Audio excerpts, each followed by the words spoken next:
I'm kind of ticked off at the Steelers. I really am. Because they deprived us of a beautiful moment. Being able to watch DK Metcalf and George Pickens on the same squad having crash out moments over and over and over again, they deprived us of happiness. And I think they should lose their next 3 first round picks because of it. Because this is ridiculous.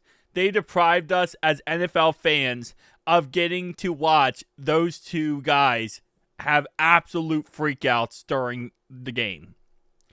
With that being said, George Pickens, who is now a Dallas Cowboy, decided to have one more freakout leaving the Pittsburgh Steelers because, he had to. He had to give one last one out of him. So he says, they are the cheapest organization. Ain't no stacking year after year.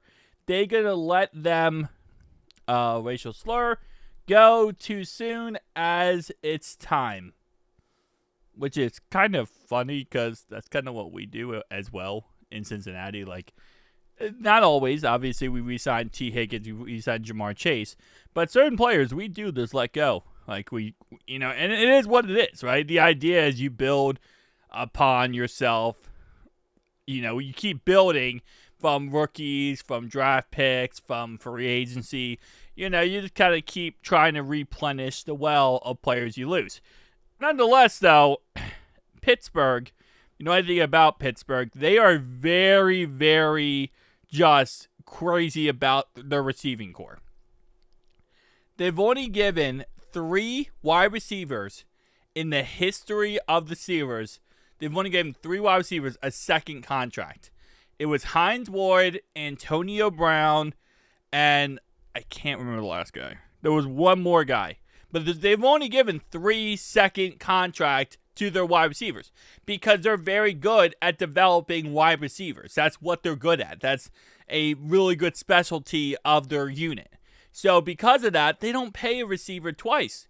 They pay him once, or maybe they pick him up free agency, or they draft a guy, and then after that they say, hey, you're going. Like, you can go wherever you want after 4 years or whatever your contract ends. Like, we're not worried about you. And because they know they can develop another receiver to play at a very high level behind them. So it's just how Pittsburgh works, which I understand that some players are not really happy about that, but it's just how they operate. And I think Antonio Brown being a crash out after going ahead and getting that second contract might have been what caused the issue. And it looks like this is actually where the issue is for George Pickens, is he's not too happy. He was not going to get a second contract. Like, he was going to get let go in free agency, and I guess they kind of pushed the process forward a little bit faster than they wanted to because he crashed out not getting a second contract. But again, like I said, if you go to Pittsburgh, that's kind of the understanding.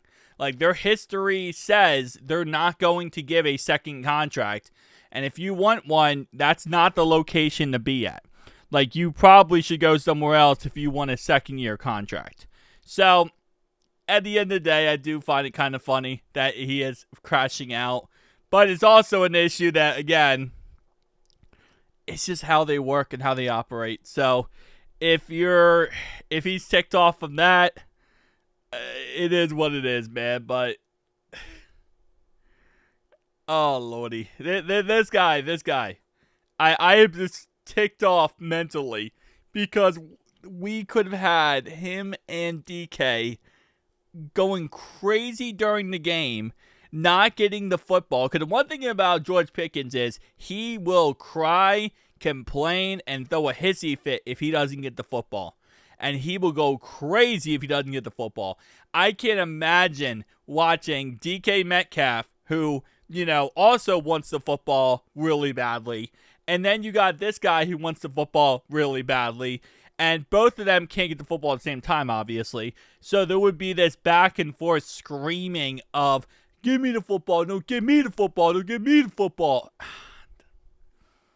it's a missed opportunity, man. It's a missed opportunity. So, George, I'm going to agree with you on the fact that I think the Steelers really messed up here. They really did. They could have gave us both of you on the same team. And not only that, the locker room would have been destroyed. Like, let's be honest. George Pickens and DK in the same locker room. That locker room's chemistry, that locker room's trust in the coach and organization. Oh, no, it was over. I mean, look what he's saying here. I mean, like, if you really want to get a glimpse of what that locker room would look like, you would have him say this. Some players would agree, most likely, with him. And then you would create this, just absolute split in the locker room. And the locker room would be absolutely destroyed. So it's one of those situations where this is why you don't want toxic players. This is why you don't want players who are crash outs. Because at the end of the day, yeah, they might be good. They might be amazing players. But who cares? It's not worth it. It's not worth having an amazing player if he's a crash out. It's just going to cause more issues than it's worth. So these situations, you got to just, in all honesty, no matter how good the player is, you got to just get rid of them. It's not worth it. Like, you got to just move on. And if that means you trade him for a third-round draft pick, like they did, then you trade him for a third-round draft pick. I'm just ticked off because we got deprived of beautiful entertainment. But I understand why Pittsburgh traded him away. A lot of people were upset, saying, like, oh, they got nothing for him. No, they got what Pittsburgh got for him was what they would have gotten in a compensatory pick if he would have left them in free agency. That's exactly what they got. So what they did was they sped up the process 1 year. That's really all they did in the end, which in the end works out for them because they don't have to worry about the crash out anymore. And at the same time, they get to move on from this situation with a very toxic wide receiver, which, here's what I'll say. My final points, I know I dragged this video out long, but this is my final points. If you go back to George Pickens played at Georgia. He was a Georgia wide receiver before he became in the NFL. And at Georgia, the coaches said he had an attitude problem. He was, a crash out in college. That's just how he was. And usually that happens. I mean, usually it's not like, oh, he just gets to the NFL and then becomes a crash out. Usually the guy's a crash out in college. He's a crash out his whole life. So he was a crash out in college. They still drafted him in the second round. And in the end, he's a crash out in the NFL. Jermaine Burton was, a problem in college. And now he's a problem in the NFL. I think we need to start looking more into these guys' characters in college and get a general gist of, how they are in college to the NFL. And the sad part is Jermaine Burton's not even close as bad as George Pickens. I mean, reality-wise, Jermaine Burton isn't even like I shouldn't say that. He's not even a crash out.